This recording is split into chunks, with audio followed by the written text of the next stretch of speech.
Probably not going to use all this though.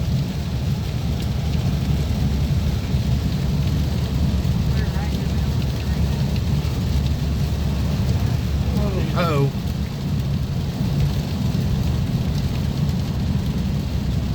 Look at those hay bales. They're literally drenched and wet.